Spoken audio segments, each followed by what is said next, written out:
सजना वे।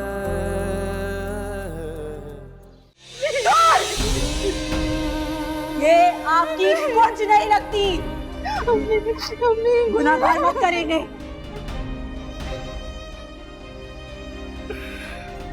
ये बच्चा हमारे दरमियान क्यों आ गया? ठीक कहा आपने।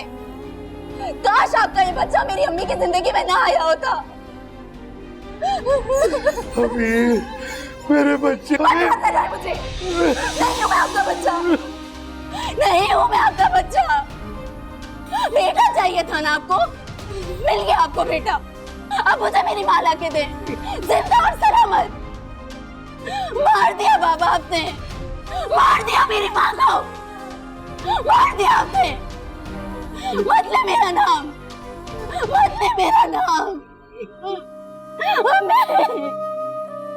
अम्मी मार दे आपको।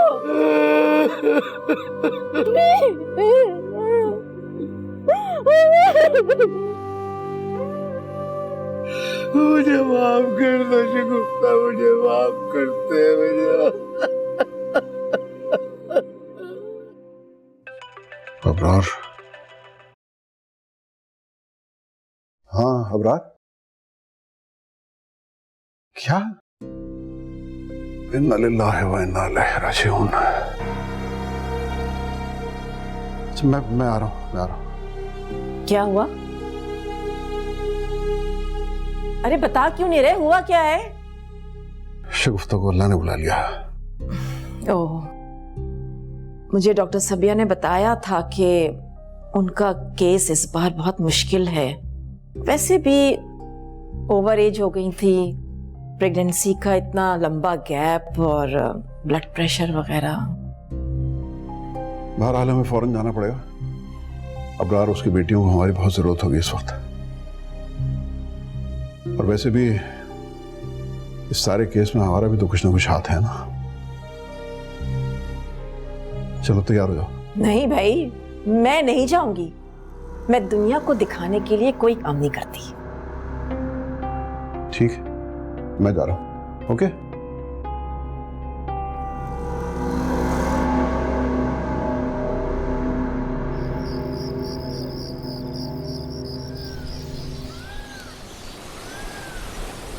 बदकिस्मत माँ थी बेचारी, न बेटियों की खुशियां देख सकी न बेटे का शोक। अफसोस के सिवा अब क्या कर सकते। बस अल्लाह की अमानत थी, उसने अपने पास वापस बुला लिया। मेरा और उसका तो सालों का साथ था। सच कहूं, इन दिनों वो बहुत मायूसी की बातें करने लगी थी।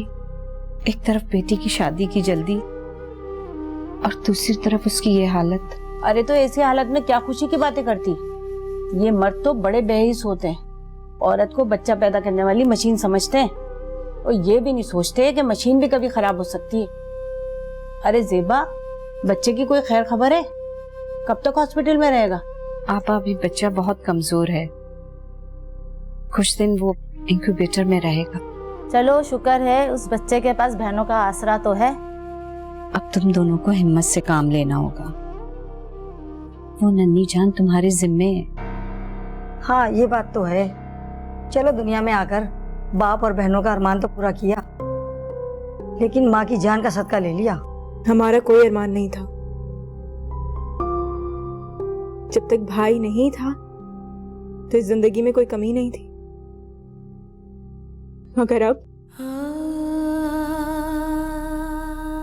तो हमारा सब कुछ छिन गया, सब कुछ। अम्मी की कमी तो कोई पूरी नहीं कर सकता ना।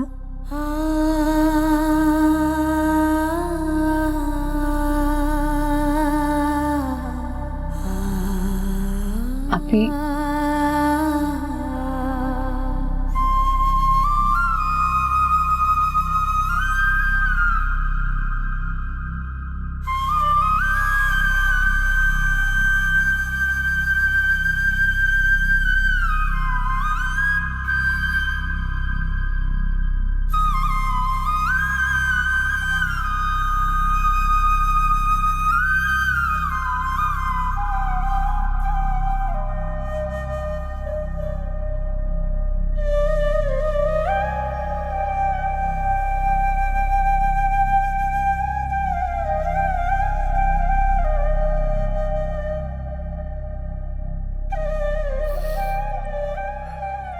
अफा, सब कुछ खत्म हो गया, सब कुछ खत्म हो गया। मेरा घर, मेरी खुशियां सब खत्म हो गया।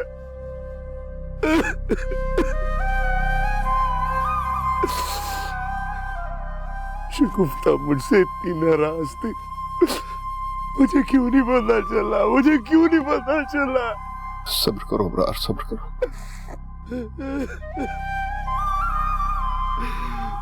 ना इसने कोई दिल की बात कही, ना कोई शिकवा किया, चली गई। वाह, शगुफ्ता ने मेरे साथ अच्छा नहीं किया, मेरे साथ अच्छा नहीं किया, शगुफ्ता ने मेरे साथ अच्छा नहीं। सब्र करो मेरे भाई, इस तरह यहाँ बैठ के रोते रहने से तो काम नहीं चलेगा अबरार। तुम्हारी बच्चियां घर पे अकेली हैं, उन्हें तुम्हारी जरूरत है। यहाँ बैठ के रोते रहोगे तो ठीक नहीं होगा मेरे भाई। चलो उठो, घर चलो। क्या करूं अफान, कैसे घर जाऊं? अरे मेरी बेटियां तो मुझसे बात करना तो दरकिनार, मेरी शक्ल देखना भी नहीं चाहती। शगुफ्ता खुद तो चली गई है मेरी जिंदगी से, मेरी बेटियों को भी दूर कर गई है मुझसे, मेरी बेटियों को भी दूर कर गई है। सब्र तो करना ही पड़ेगा मोमिना।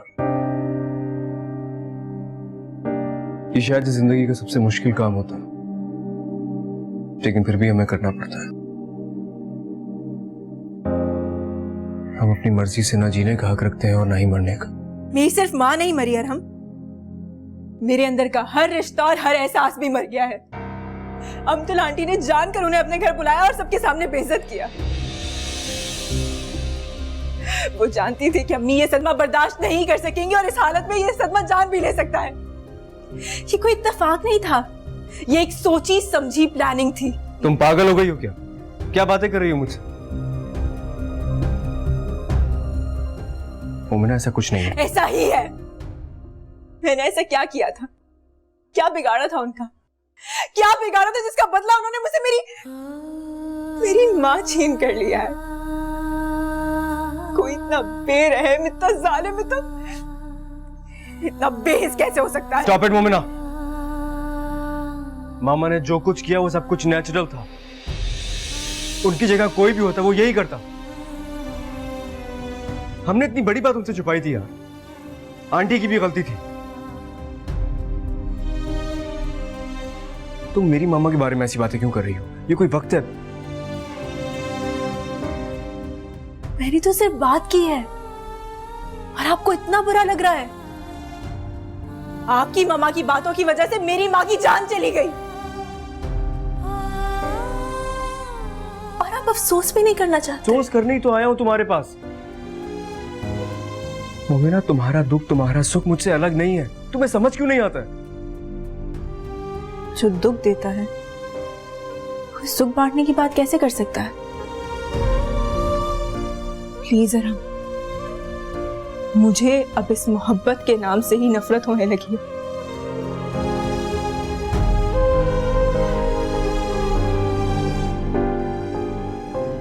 प्लीज अरहम भाई, हमारा पीछा छोड़ दें, माफ कर दें हमको, चले जाएं यहाँ से। हमारा दुख आपकी समझ में नहीं आएगा और मैं सच कहूंगी ना तो आपको लगेगा कि मैं अपनी हद पार कर रही हूँ। इसलिए चले जाएं यहाँ से और हमें सिर्फ सब्र करने दें।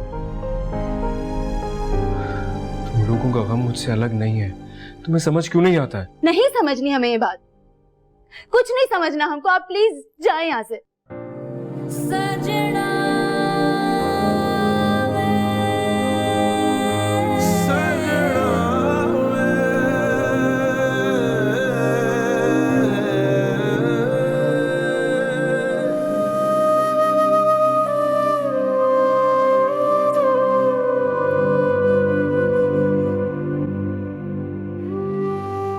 तुम्हारी मेंटालिटी इतनी कंजर्वेटिव हो सकती है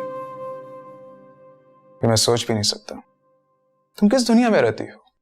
अगर मेडिकली बंदा फिट है तो कभी भी बच्चा पैदा कर सकता है, और इसमें बेशर्मी वाली कौन सी बात है?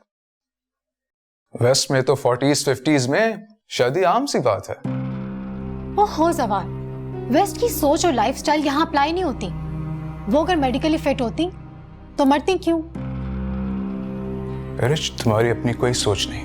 ये जो तुम बातें कर रही हो, ये तुम अपनी अम्मी की बातें कर रही हो। एटलीस्ट तुम्हें कंडोलेंस के लिए जाना चाहिए, और ये जो पुराने गिले शिकवे हैं, इस मौके पे तो सब बातें भूल जानी चाहिए। मेरी उनसे कोई दोस्ती नहीं है, और ये कंडोलेंस वगैरह मुझे नहीं आता। एक इंसान मर गया तो मर गया, अब रोते रहो बैठ के। कितनी स्टूपिड बात है। इंसान को प्रैक्टिकल होना चाहिए, लेकिन क्रूल नहीं। अगर तुम्हें ताजियत के मैनर्स नहीं है तो मत जाओ, लेकिन इस तरह किसी के दुख का मजाक मत उड़ाओ।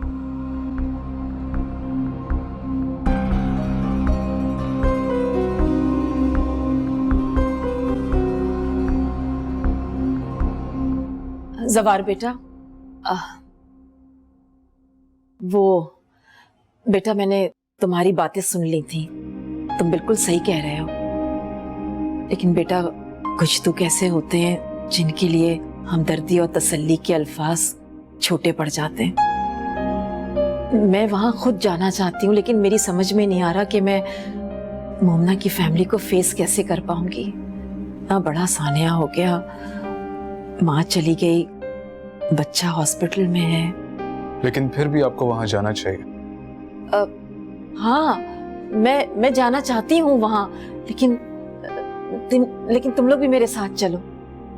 मम्मा प्लीज, मैं इस तरह की गैदरिंग्स में बहुत अनकंफर्टेबल हो जाती हूँ। आप प्लीज जवार के साथ चली जाएं। आंटी, बुरा मत मानिएगा, फॉल्ट आपकी परवरिश में। जितना आप सोशल वैल्यूज को मानती हैं, उसका 1% भी आपने इसको सिखा दिया होता तो आज मुझे ये दिन नहीं देखना पड़ता।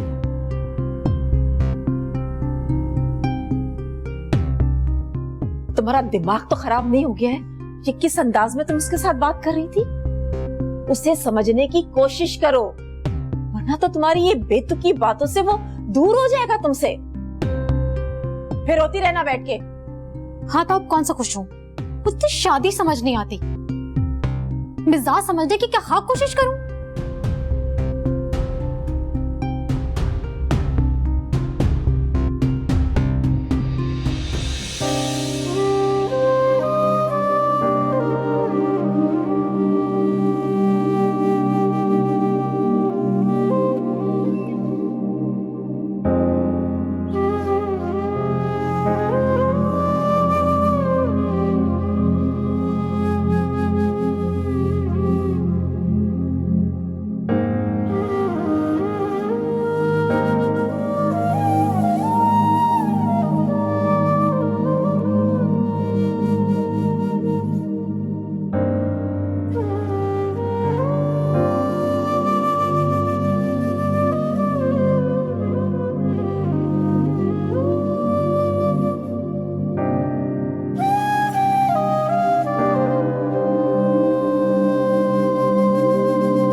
तुम्हें पता है,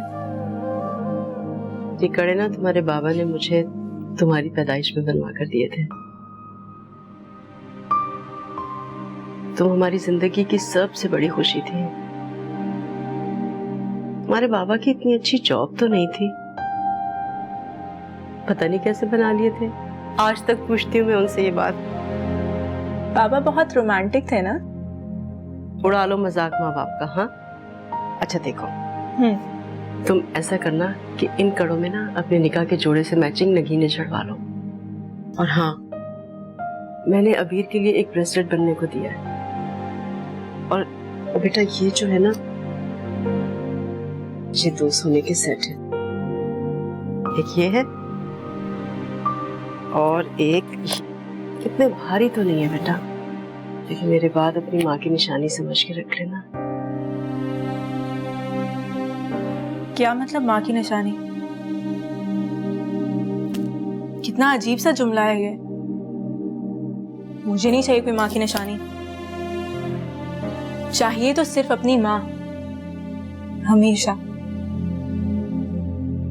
चाहे कोई खुशी हो या परेशानी, मुझे और कुछ नहीं चाहिए अम्मी। मुझे सिर्फ आप चाहिए, हमेशा, जिंदगी के हर मोड़ पर। समझ रही हैं ना आप?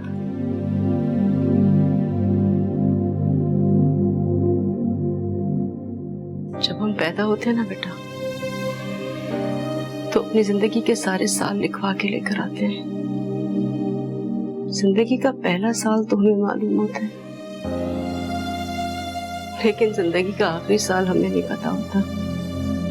वो सिर्फ अल्लाह ही जानता है। फिर जब सारे फैसले अल्लाह ही करता है तो हम एक दूसरे से नाराज क्यों हो जाते हैं? ये क्या हो गया आपको? क्यों ऐसी बातें कर रही हैं? पापा ने कुछ कहा है क्या? वो तो अब कुछ भी नहीं कहते। मैं ही सोचती रहती हूँ, अल्लाह करे कि मेरे घर की खुशियां वापस आ जाएं और तुम दोनों की शरारतें भी। अब दिल पे कोई और बोझ बर्दाश्त नहीं कर सकती। आप हमारी वजह से परेशान है ना? मैं आपसे प्रॉमिस करती हूँ, मैं सब कुछ बिल्कुल ठीक कर दूंगी। बस आप खुश रहे।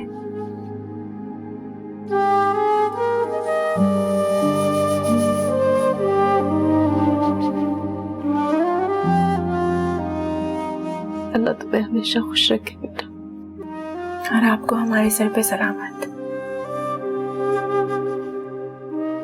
अच्छा, ये कड़े पहना है ना? ला।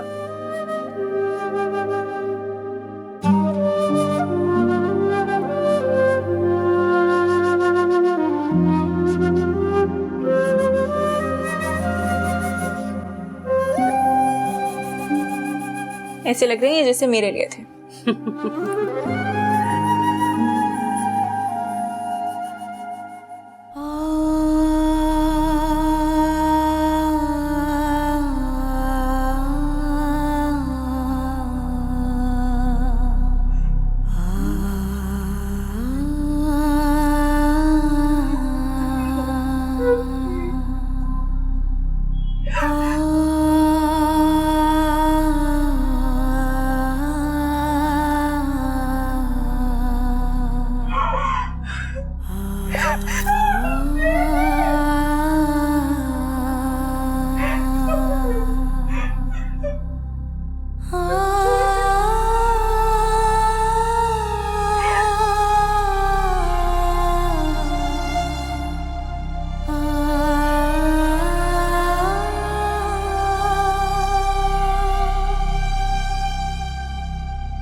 वापस आ जाए,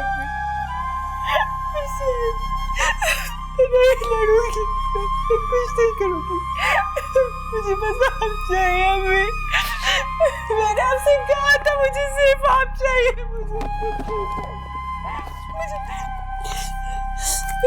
मुझे कोई निशानी नहीं चाहिए, मुझे सिर्फ आप चाहिए अम्मी, सिर्फ आप। प्लीज वापस आ जा। क्या करूंगी आपके बगैर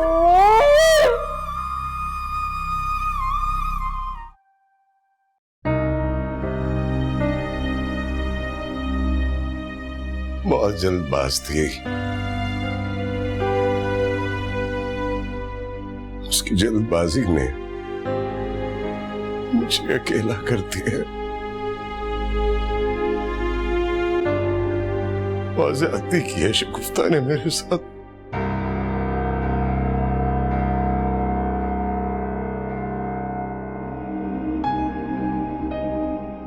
ज्यादती?